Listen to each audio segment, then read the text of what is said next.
جسارت کرتے ہوئے، بے باک زبان استعمال کرتے ہوئے کیا کہتا ہے؟ اگر تم اللہ کی بات نہیں مانو گے تو وہ اللہ تمہاری ایسی کی تیسی کر دے گا۔ یہ اللہ کی شان کے لائق جملے ہیں۔ یہ کوئی عام سا انسان بھی اللہ کی ذات کے بارے میں یہ جملہ نہیں بول سکتا۔ ایسی کی تیسی سے مراد کیا لیتے ہیں ہم عام زبان کے اندر؟ یہ سب جانتے ہیں۔ کہتے ہیں اللہ کی بات نہیں مانو گے اللہ تمہاری ایسی کی تیسی کر دے گا۔ حالانکہ یہ الفاظ شان الوہیت کے خلاف ہیں، اور کہیں پر قرآن و حدیث کے اندر یہ الفاظ استعمال نہیں ہوئے کہ اللہ تمہاری ایسی کی تیسی کر دے گا۔ اب ایک اور جسارت سنیے، امت کو اس عظیم فتنے سے اور اس کی گمراہیوں سے بچانے کی کوشش کیجیے۔ کیا کہتا ہے؟ اللہ تعالیٰ انسان کو جنت میں منی گاڈ بنا دے گا۔ کیا کہہ رہا ہے؟ غور کریں۔ کہتا ہے کہ تم صرف، اللہ فرماتا ہے تم صرف 60 سال کی زندگی مجھے دے دو، میں جنت میں تمہیں منی گاڈ کا درجہ دے دوں گا۔ یہ خدا کے بارے میں کہہ رہا ہے۔ کہتا ہے خدا کی صفات، خدا کی کوالٹیز کیا ہیں؟ کن فیکون۔ اللہ کہتا ہے ہو جا، بس وہ ہو جاتا ہے۔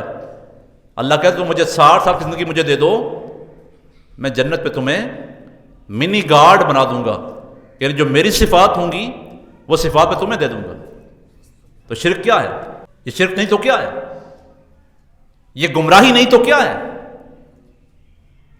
ایسے الفاظ تو ہم زبان پہ لاتے ہوئے ڈرتے ہیں، لیکن عجیب لوگ ہیں جو اس کی جاہلانہ باتوں کو سن کر بھی داد دیتے ہیں اور واہ واہ کرتے ہیں، اور سوشل میڈیا کے ذریعے اس کے پیغام کو عام کرتے ہیں۔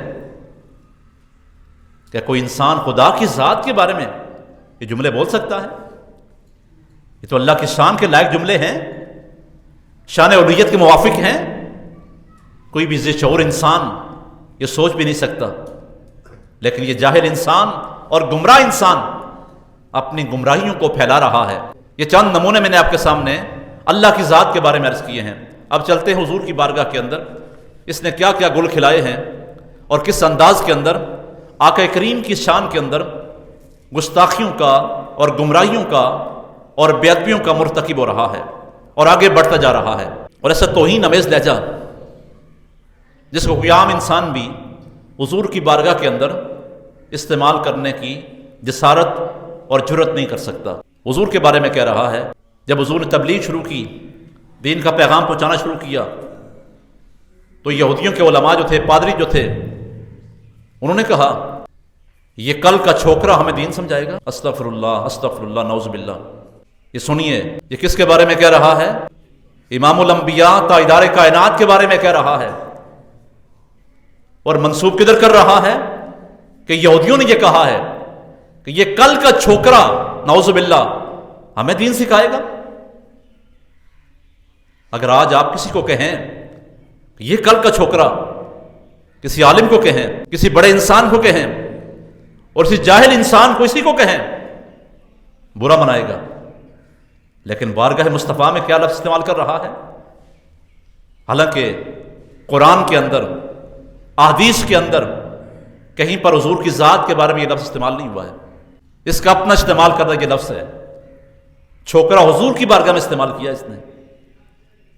پھر بھی ہم کہیں کہ دلیل سے بات کرتا ہے، بڑی دلیلیں دیتا ہے، بڑا قرآن پڑھتا ہے، حالانکہ جس جاہل انسان قرآن پڑھنے نہیں آتا، قرآن دیکھ کر نہیں پڑھ سکتا، احادیث دیکھ کر نہیں پڑھ سکتا،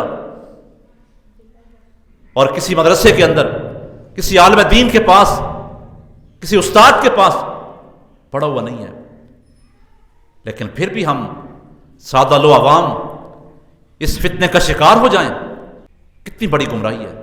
اب آگے سنیے، جب کسی نے کہا کہ حضور کے بارے میں الفاظ کا چناؤ صحیح کرنا چاہیے، اس نے کیا کہا؟ سنیے، ہوش کے کانوں سے سنیے اور غور کیجئے، یہ شخص ہمیں کس طرف لے کے جا رہا ہے؟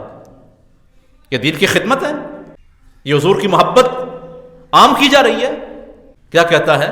جب کہا گیا کہ الفاظ کا چناؤ حضور کے لیے بہتر کرنا چاہیے، تو اس نے کہا کوئی ضرورت نہیں ہے الفاظ کا چناؤ بہتر کرنے کی۔ استغفر اللہ، الفاظ کے چناؤ نے تو بیڑا غرق کر دیا ہے، کوئی ضرورت نہیں ہے الفاظ کا چناؤ بہتر کرنے کی۔ یعنی حضور کی بارگاہ کے اندر بھی عام سا انداز ہو، عام سے ہی بات ہو، عام سے ہی الفاظ ہوں، کوئی ضرورت نہیں ہے الفاظ کا چناؤ بہتر کرنے کی۔ یہ اس گستاخ اور گمراہ شخص کی یہ بات ریکارڈ پر موجود ہے۔ آگے میں عرض کرتا ہوں آپ کے سامنے کہ بارگاہ مصطفیٰ کے آداب کیا ہے، الفاظ کا چناؤ بہتر کرنا کیوں ضروری ہے۔ اور پھر مزید کہتا ہے، جسارت کر رہا ہے، کہتا ہے جب توحید بیان کی جائے گی تو نبیوں کی گستاخی تو آٹومیٹک ہوگی۔ استغفر اللہ، یہ کیسی توحید ہے؟ یہ کون سی توحید ہے جس توحید کو بیان کرنے کے لیے اللہ کے نبیوں کی گستاخی کرنی پڑے؟ استغفر اللہ۔ کہتا ہے جب اللہ کی توحید بیان ہوگی تو پھر نبیوں کی گستاخی تو ہوگی۔ اللہ کی توحید کے مقابلے میں نبی تو کوئی شے نہیں ہے۔ استغفر اللہ۔ حالانکہ نبی تو اللہ کے مقرب لوگ ہیں، نبی تو اللہ کے پیارے لوگ ہیں، نبی تو اللہ کے منتخب کردہ لوگ ہیں، نبی تو اللہ کے مقرب بندے ہیں، اللہ کے پیارے ہیں، اللہ کی بارگاہ کے ان کا ایک مقام اور مرتبہ ہے۔ یہ کیسے کہا جا سکتا ہے توحید بیان ہوگی تو نبی کو گستاخی ہوگی؟ توحید کے مقابلے میں نبی تو شے کوئی نہیں ہے۔ آگے سنیے، مزید سنیے، کہتا ہے کہ استغفر اللہ، نبی تو اپنا پیشاب بھی نہیں روک سکتے۔ یہ کیا زبان ہے؟ یہ کون سی زبان ہے جو انبیاء کے بارے میں استعمال ہو رہی ہے؟ یہ دین کا مبلغ ہے؟ یہ عالم دین کی زبان ہے؟ بلکہ اس طرح کی زبان تو ایک جاہل انسان بھی استعمال نہیں کرتا، اس طرح کی زبان تو ایک عام سا انسان بھی استعمال نہیں کرتا۔